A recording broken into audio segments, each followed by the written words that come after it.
سورۃ الاعراف میں آتا ہے نا کہ حضرت موسیٰ علیہ السلام نے خواہش کا اظہار کیا تھا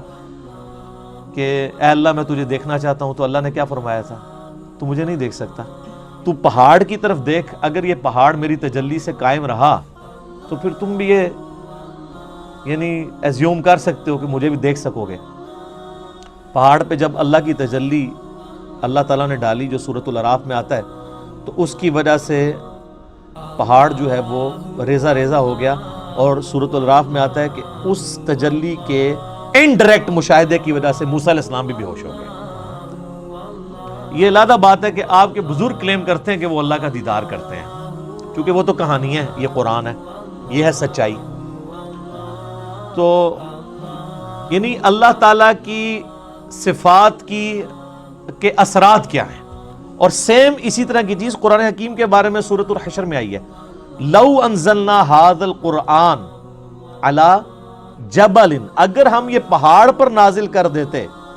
تو پہاڑ بھی اس قرآن کے نزول کی وجہ سے پھٹ جاتا، ریزہ ریزہ ہو جاتا۔ کیوں؟ کیونکہ قرآن اللہ کی صفت ہے،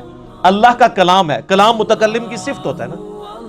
تو اس کا ایفیکٹ یہی ہونا تھا جو اللہ تعالیٰ کی ذات کا ایفیکٹ ہے کہ قرآن اگر کسی پہاڑ پر نازل ہوتا تو وہ بھی اس قرآن کے رعب کی وجہ سے ریزہ ریزہ ہو جاتا۔ سر یہ ہمارے محبوب صلی اللہ علیہ وآلہ وسلم کا مبارک سینہ ہے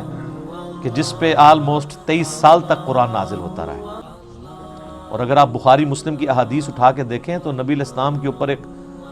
کیفیت طاری ہو جایا کرتی تھی جب قرآن کا نزول ہوتا تھا، اور سخت سردیوں میں بھی بخاری مسلم کے الفاظ ہیں کہ آپ صلی اللہ علیہ وآلہ وسلم کے مبارک چہرے پر پسینہ بہنا شروع ہو جاتا تھا، اتنا وحی کا بوجھ ہوتا تھا۔ اور اس حالت میں صحابہ کرام آپ کو دیکھ نہیں سکتے تھے، چہرہ مبارک سرخ ہو جاتا تھا، اور جس طرح یہ خراٹے لینے کی آواز ہے نا، اس طرح بخاری مسلم میں آتا ہے اس قسم کی آواز آپ کے منہ سے نکلنا شروع ہو جاتی تھی، اور پھر صحابہ کرام جو ہیں وہ سارے سر جھکا لیتے تھے یوں،